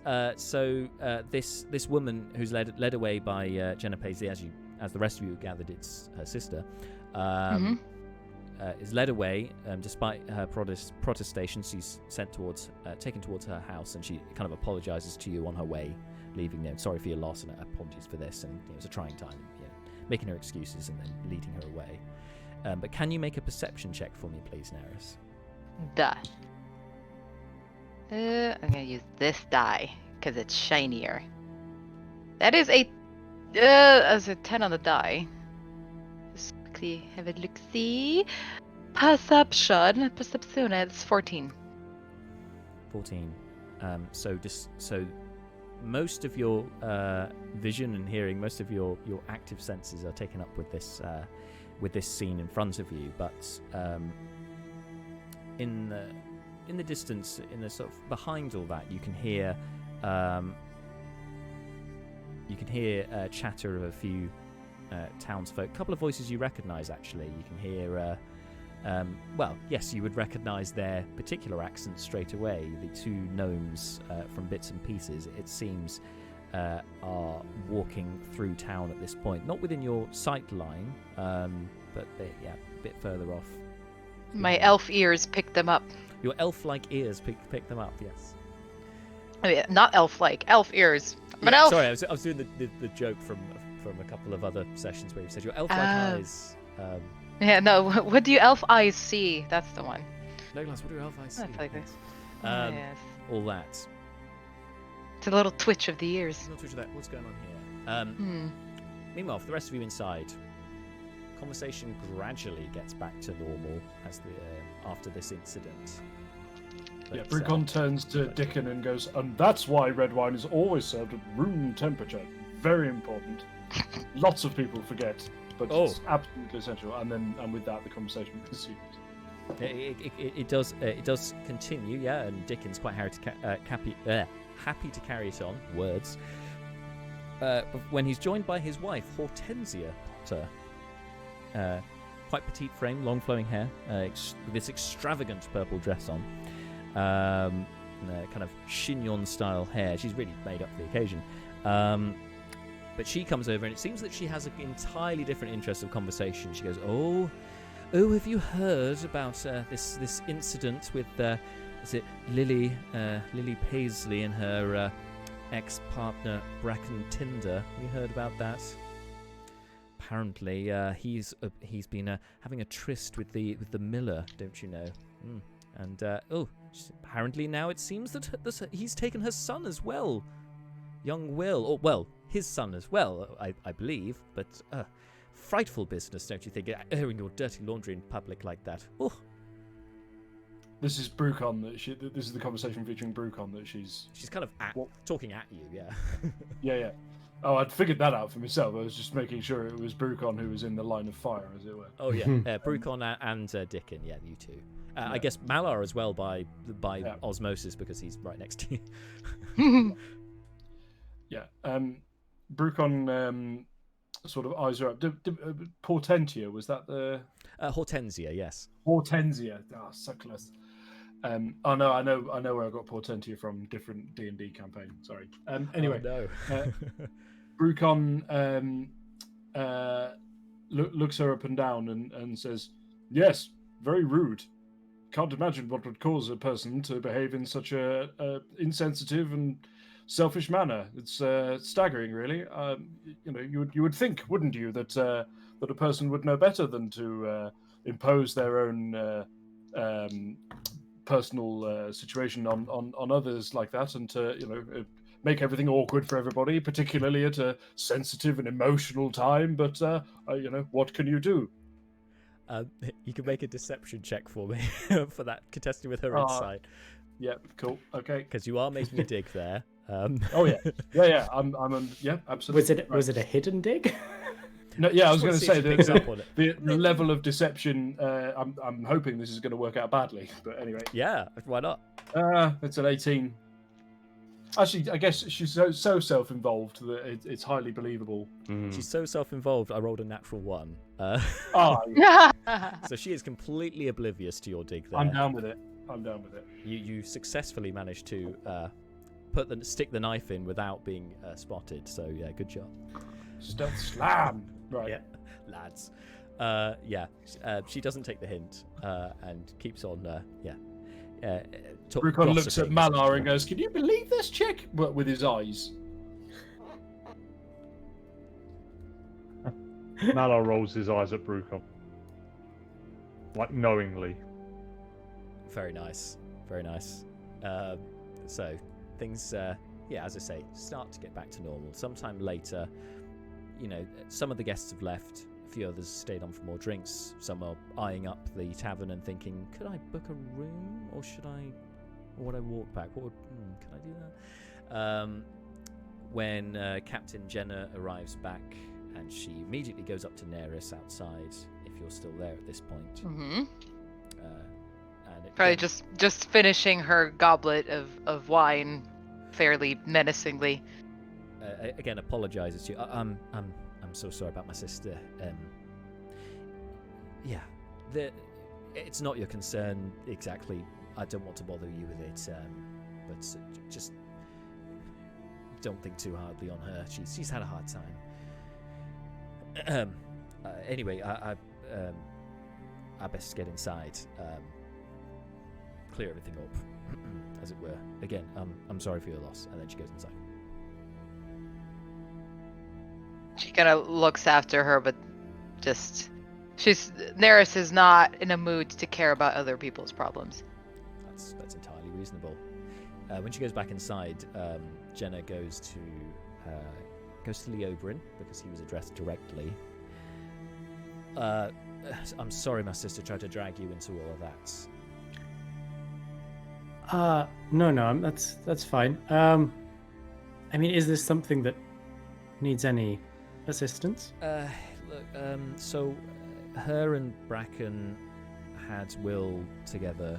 He's only a young lad, 4 years. But anyway, their relationship didn't work out, as some of them don't. And it was a bit messy, I think. I try not to get involved with it too much. I've always been here to look after Lily. That's what I do, But it's not. I really don't think this is a guardsman matter, so I can't pull myself away from work to look into it. I really don't think Will has been taken by Bracken. I don't think he'd do that. Nor Sienna. I don't think that's what they do. But I guess if I know you've done so much for the town already, but if you wouldn't mind looking into it at the mill or talking to them just to make sure, just to put my mind at rest, I would be really appreciative of it.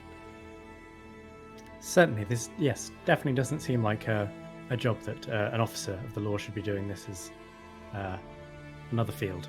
I don't think it's really befitting what you guys have already done either, but I do appreciate it. No. That's yes. We will investigate this mystery. Yeah. Yes. Appreciated. Thank you. Another drink? Sure. Why not? This Goes seems around like to the picture. perfect time to have Oh. one. It's not like my Constitution score means that I have to be spectacularly careful anytime I'm in the same room as an open bottle of alcohol or anything. That's a very good point. Walk into a room and die. Few Someone- know. No. Someone left the whiskey open. Oh, what's that smell? Cleobrin faints. No, not there yet. Hopefully. Yeah. Okay, so okay, so a few hours go by. Things start winding down. Sorry, go ahead, Marshall. Oh no, it's something I'd forgot to interject earlier on. My decision was that in sort of the elven lands to the west, funeral garb and funeral sort of colorings are like white, so he will be in a bright white cape and everything. So it's definitely It's standing no out. wonder you were pointed out then. Yeah. You're just a beacon in the place. That's fair enough. So yeah, you are. You're attended to by Slander Bewview of the proprietor of the inn, along with Henlath, his wife, who's now showing quite a lot that she's pregnant. It's quite the bump has increased over the last couple of weeks. I always find that phrase weird, like someone just walking around with their belly going, "Look at it! I'm showing. I'm showing you I'm pregnant." Yeah, it's weird, but yeah. And Slander seems quite pleased with himself, as you would be. He's, I'm going to be a dad. It's great. He's very happy about that. So as these hours go by, obviously you guys have been chatting and drinking some wine and so on. With the exception possibly of Neris. Has Neris been drinking, or is she? She just had the gigantic goblet of wine, so she's not really inebriated. Yeah. In which case, everyone except Neris, can you make a Constitution check, please? Malar doesn't drink. Malar doesn't drink. Malar is exempt from this check. Your senses are fine, because nothing good ever happens with drinking. Nope. Sorry, Bart, I think you're muted again. Yes, I was. It's not. Anyway. So what you're after is a D20 plus Constitution modifier. That's it. Yeah, no. Yeah, just a Constitution check. Yeah, not a save. Yeah. 20 in total. Brucon, hold your liquor. You're absolutely fine. As for Leoborin, 18 with my -1 already included. Hey, 18. You're fine as well. You guys clearly have been pacing yourselves throughout this affair. It's very good. So Neris, while you're outside, you've obviously heard those the gnomes been chatting and whiling away the time. As the hour grows late, and you can feel how cold the air has now become, and you're thinking about maybe now is a good time to hit the hay. Can you make one last perception check for me, please? That is 15. 15. All right. 15 is what you needed. So extra information coming your way. I love it. That conversation between the gnomes, heard them speaking, but now suddenly you can hear one of them crying out the other one's name. You can hear the young female Belle quickly shouting, "Bantom! Bantom, where are you? Bantom! Help! Somebody help!" Immediately, she can't help it. She stands up and goes around and walks towards runs towards the sound until she can get line of sight, hopefully. Mm-hmm. Yeah, you can see her. She's not too close, but yeah, she wants to see line of sight to see what's going on. Belle's standing right outside her shop, which is just on one side of the market square. She looks really frazzled and confused, and she sees you. Oh, Neris, Bantom, we were talking and chatting and things, and he said that he had. What happened? He said he had to go get something. I come back to have a look to meet him here, and he is not here. I don't know where he is. I've looked around everywhere, and I found his stuff, and he would never leave this somewhere. This is not right. She produces the staff about 3 foot you. And so, can I pick up? Does she hand me the staff, She hands or? it to you. Yeah. Is this, where did he go? Which direction? Oh, just to he went up towards to the park. I think in that direction, just up the stairs. And just now, what made you scream help? now. No, What? He went there some time ago. I went to check because he had been gone for too long. It don't make sense. And then that is when I found his stuff, and that is when I started shouting out and came back down here, and there you were.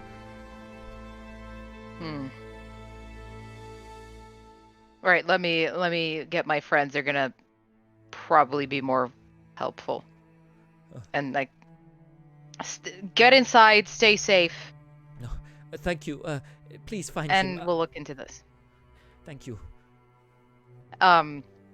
So Neris kind of walks hurriedly over to the with purpose. Not really. She doesn't go like, "Oh no, but like with purpose.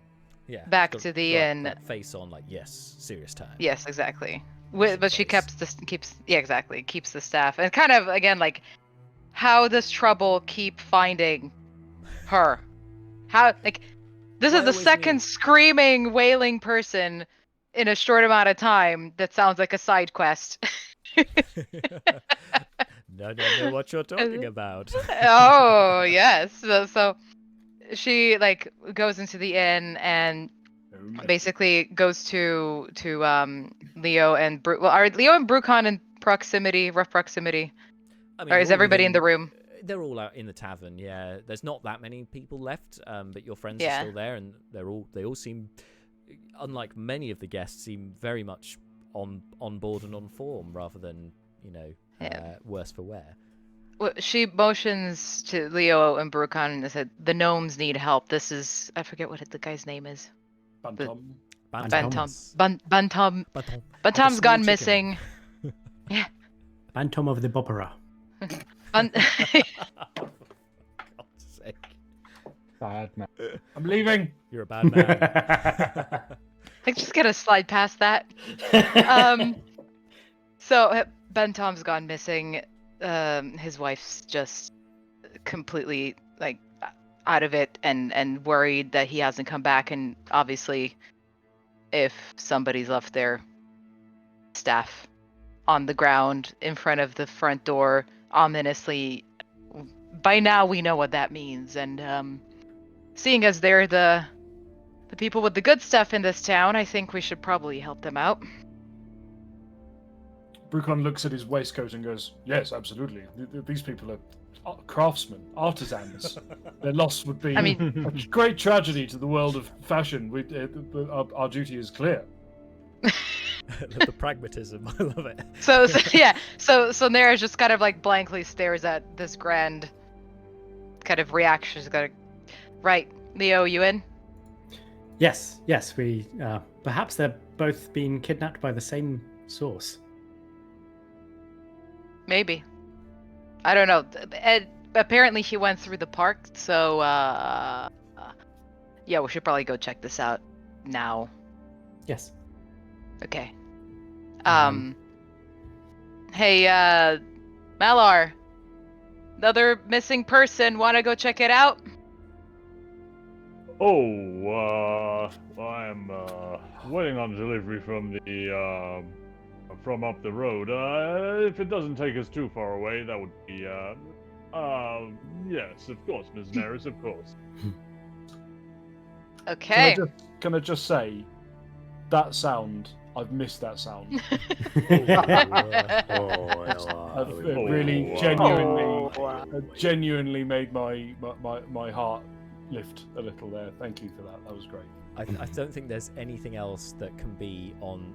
Speaking of merch, as we were earlier, obviously we've had some of our party have had their merchandise T-shirts released. I really feel like for Malar there can be nothing else but and just his But like that, face. that it continues from the front to the back. Can I have that on both sides? Wow. Yeah. Magnificent. It's happening. It's Imagine seeing people's faces on the tube trying to read that. Oh. Oh. Yeah. Trying to see as their And it masks just- rise over their eyes. Yeah. I'm imagining someone like walking in a full circle all the way around DK. Just kind of like, is it literally all your T-shirt says is "or" in a big circle? Is that literally what's going on? But can you normally when the front of the shirt doesn't make sense, the back doesn't vice versa. Yeah, Well, I think this would let work. this not. Yeah. This would work 'cause it's just continuous O's and H's and E's and Well, R's, so it would work. As Falters say, spin around the whole body. Spiral. Yes. Spiral. Spiral. Thank you. Right. I'm reading it from distance. Spiral around down the body. Yes. Yes. Yes. Right. It's going to be a thing. Anyway, sorry. Yay! Back to it. Right. So, well, we're only starting at the park, so let's walk that way and see if we can pick any clues up. Because right now, all we have is his staff. By the way, Leo, can you find out anything about this? Yeah. I can see what I can do. Boop, boop, And boop, boop, boop. Leobrun will, detect magic on the staff. Is it perhaps magic? Unfortunately, no. The staff is not magic. It's just a Is there standard walking perhaps staff. any magical effect in this area that we're in? Um, Is this where the staff was found, or have they moved away from the staff recovery location? Are you guys at the park? Is that where you're going? No. So we're going towards that. Right now, we're still at the pub. We're about Still in to. the pub at the moment. So at this Yeah, point, no. I have a question. Also, seeing as I've been apprenticing, can I? Ooh.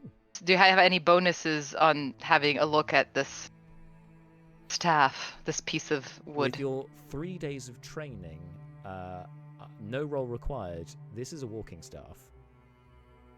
Are there any like scuffs and stuff like that? That's what I want to check. Like anything Oh. that could be a clue. Oh, Was there a struggle? Well, unfortunately, with 3 days training, I'm not going to give you any particular advantage or a bonus to it. However, you can examine it. You can make an investigation check. Yay! Once you're fully trained, we may be able to use your woodcarver's tools proficiency. Yeah. With it. For now, no. Sorry. Yeah. That is 17. 17, Damn, alright. I'm rolling strong today. Okay, so looking at the staff, it doesn't appear there are scuffs on it. It seems mostly around the base from use. It is in pretty good condition. It doesn't look like it's been used all that much. Nothing new. No new. There is actually. There is it looks like a couple of towards the top of this staff. It's kind of got that Gandalf kind of feel to it, in that it kind of, a couple of little branches kind of come out of it, and it twists around. It's all fashionable. A couple of them are broken off. Alrighty then.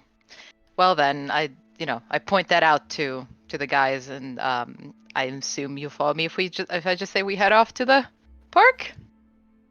Head to the park. Lead the way, Miss You know the way. You can head on up to the park, up the steps.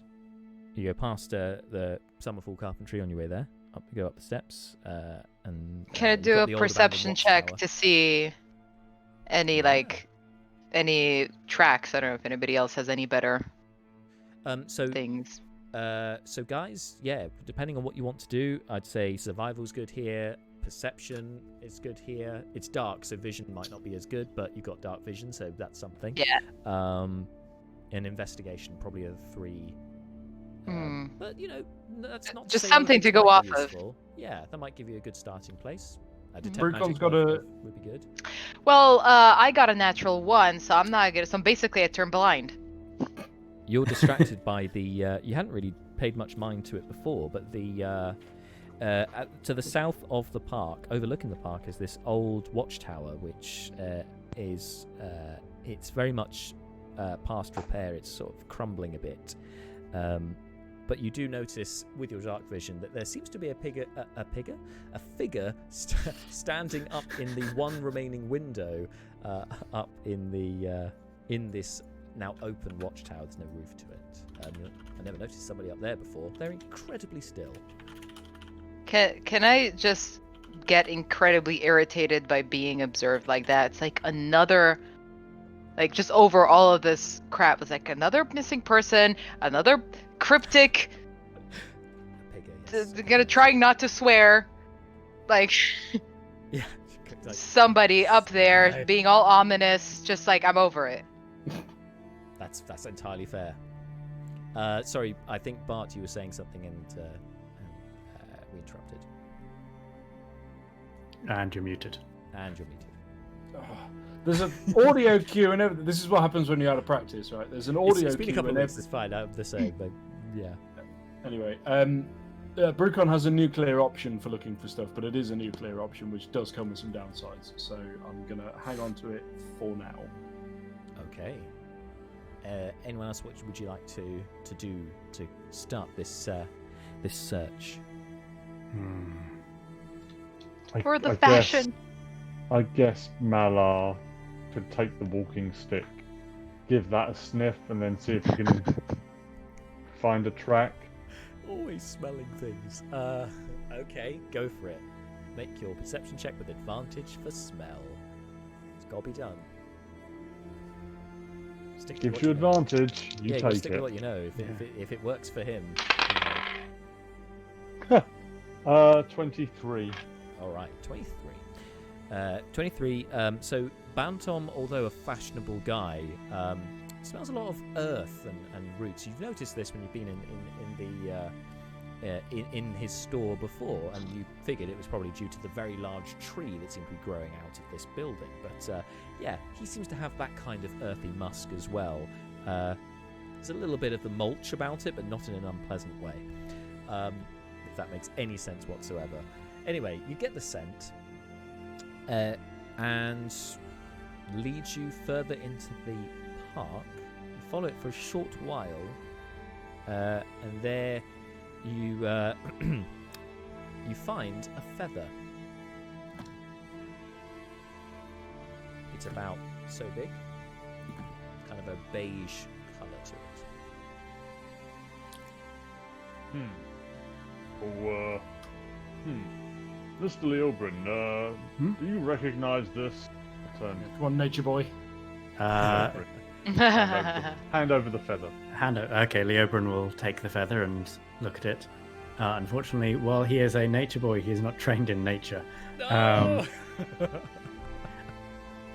He's gonna lean on his regular crutch of detect magic. Okay, it does not And seem have to be a a look. magical feather. It's not a magical feather. Does this remind us of, say, cockatrice feathers?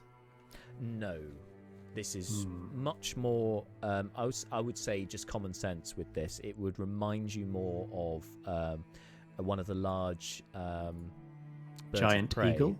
A giant. Yeah. A giant. It's not big enough to be a giant eagle. Just from what you know of a giant. Just an eagle. Okay. Yeah, like a normal sized eagle.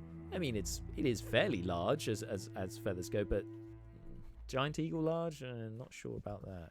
It's a big one though. Can I do Perhaps a a history? large eagle. A large eagle. Can I do a history check if I saw this before in the shop? Oh, okay, sure, go for it.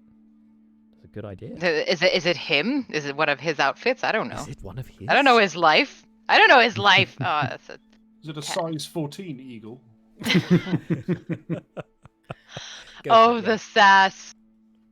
The sass of that statement. 10. 10. Don't recall him having. I mean, he certainly, even from what he wears, seemed to be a bit of a nature boy, but nothing specific about this feather. Maybe it's used for dream catchers. You probably would have that kind of thing, though. Those kind of trinkets maybe would have feathers, but Yeah. this size and out here just seems a bit weird. Well, I guess that we have nothing else to go on. So I tell the guys about the figure that I saw on the broken down watchtower. Yeah. If I look that way, do we still see it? You can still see it. It hasn't moved. Yeah, Brucon's definitely interested in that. Sure. He would like to zip over in that direction. Sure. Yeah. Okay. Oh, I'll follow. So the watchtower itself is taller than the walls of Hillberg. Now, as in the wooden palisade, the park does go up to the border, goes up to the palisade, and the watchtower, yeah, as I said, overlooks it. It's maybe you can see that one unmoving figure at the top. It appears to be maybe by your guess, you'd probably say maybe this tower's about 40 feet high up to that point. There is a door, however, front door.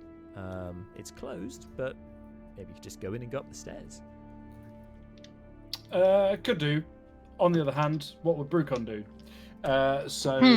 We're gonna stunt up the side of this watchtower. Cool. Do you, Neris prepares a fiery spell just in case something bad comes out. Okay. If Malar sees sort of Brucon start to just stretch out, he'll slap on a guidance. Oh, sick. Thank you kindly, sir. To go to the top of this tower. Is Brucon's going up solo? Yes. Are you just like stunting your way up? Are you going to throw some rope up, grappling hook, all that kind of shebang, or just let's give the grappling hook a try. It's very close to being redundant, but let's be safe. Just in case. Remember, kids, always belay. We'll do the grappling hook routine as well. Actually, small correction. Neris notches an arrow rather than the fiery death. Fair enough. All right. So you can lug a grappling hook up. Make an attack roll. This is an improvised weapon for this, so I'll say just attack roll plus your dex or your strength. It's your choice which. Most definitely dex. Dex, yeah. Okay. Oh dear, that's poor. 8. Throw it. There is a window up there where the figure is, but you can't quite get it there this time. It falls back to the ground. You're welcome to try again, or we can say you can keep trying. Just so we're not rolling forever, you can take the time to keep throwing it until it goes up there, or you can just attempt to run. Brucon's response. They go. Okay, fine. Question. Sorry, I didn't mean to interrupt. Go ahead. I was just thinking, improvised weapon. What about bow, arrow, and grappling hook? That's a good idea. Now, that's cool. That is very cool. The only issue you have there is the grappling hook is going to make the arrow very top heavy, so it's not going to fly straight. So it's going to be a difficult shot. So you can do it, but you'd have disadvantage because of the... Okay, I mean, it'd be cool to try. Why not? Definitely try. I mean, something more powerful, like I'd say, like a heavy crossbow, probably would be a bit more reasonable. But yeah, try it with disadvantage. This is 40 feet, to be fair, and this is a longbow Neris is using, right? So yeah, I could see it be difficult, but I would definitely think it's possible. Yeah, it's not impossible. Sure. If we were going to do a rope and arrow trick, we could fire 2 ends of a rope up and then use that to pull the grappling hook up, and then pull the grappling hook into secure position, and then that would be a lot of work. But yeah. And then we still haven't actually tried opening the door.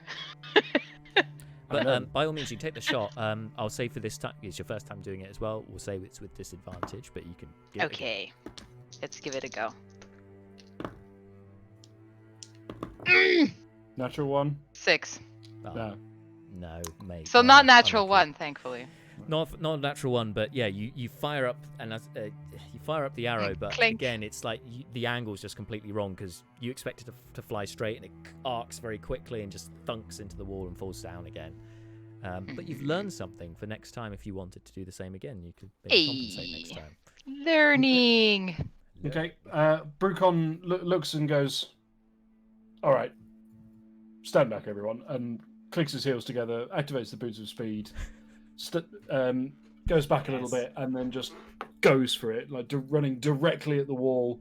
Just before he goes full face plant into it, he'll spring off and lean back and start trying to matrix well run up the side of the building. Yeah, because I think actual wall run is like is it a level 9 monk? It's level. Like yeah, he hasn't got actual wall run ability. So purely so it's not a given yet.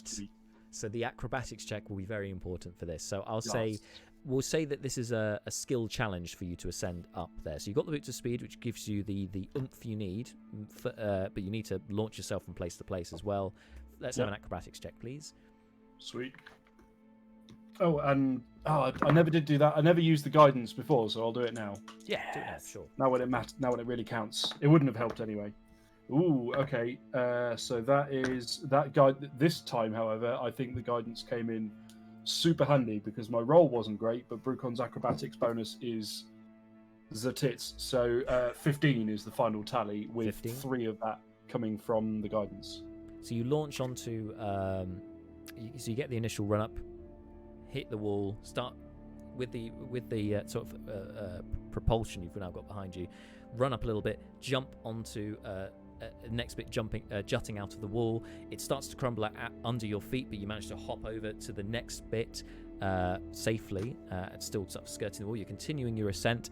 So there's only 2 checks involved. We've had one already. Second check, just for the final bit, as you're kind of you're feeling a bit of fatigue, gravity's taking its toll. You need to get that final push up to the top. Make an athletics check, please.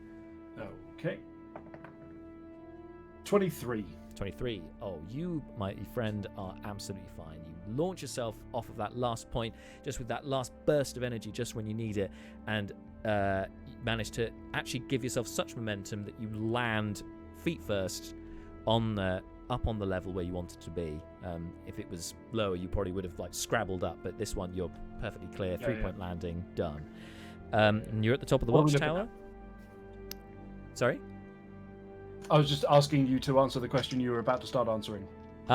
What do I do now? What do I see? Okay, so now at the top, on this on this walkway with the person at the top. Now, clearly the area is falling into disrepair. You can see the spiraling stairs that lead up to this point. And it seems the stairs would have continued, but there's only remnants of the steps. Most of it's fallen away, and so has the roof, along with the rest of the tower. And this person that that Neris had observed from below is a mannequin, for want of a better word. A few sticks put together and some armor put on top to make it look like it's a guard. They're wearing the tabard of the Hilberg Guard, so you recognize this is official guard's wear, but this is not a real guard. Okay. Long shot, I know. Guessing the guards of Hilberg don't have serial numbers, right? They don't have serial numbers, no. With your badge and your short sword. They do You're a have maverick. they do have identification of rank. You can see this one's a private. A private mannequin. Yeah. Okay. All right. Anything else visible from the elevated position? You can look down at you can look down through the spiral stairs, and you can see you've got 60-foot dark vision. You can see at that the stairs lead down to not only the front door that you'd expect, but you can see a torchlight further down from where you know the floor to be. It seems that there is a subterranean level as well, a basement level, if you like, of this building. Okay. And looking out from your elevator position, make a perception check, please. Yeah. Okay, yeah. Just holding off that moment where shit starts getting real. Okay, 12. So the position of the moon means that as it's a clear night, means you can see quite clearly out here despite only rolling a 12, and you can see just on the very edge of your vision, well beyond the walls of Hilberg, you can see 2 flying birds, but between them appears to be something else, but it doesn't have wings, and it seems to be moving in tandem with them. Okay, Brucom will head over to the edge and shout down a short message saying, "Look out below! Non-living evidence on its way down to you," and tosses the mannequin off the side Make I aiming. was hoping you Sparta kicked it. Oh no. Oh, that would have been good. To be fair, if this is the mannequin human-sized. It's only the top half, but yes. Okay. Well, if it's only the top half, then it wouldn't. Yeah. Anyway. Yeah. He'll shove it off the side, aiming away from the party, and then grappling hook and rope back out, secure it as well as can possibly be done. Yep. I'm conscious that this is all very dilapidated up here, but find the sturdiest part of the structure that will support the grappling hook, and then abseil down the inside of the tower. I'd say, given your stone cunning, you can do this no problem, no check required. You find a solid stonework. So sorry. Oh, I am very sorry. Oh, no My worries. ears.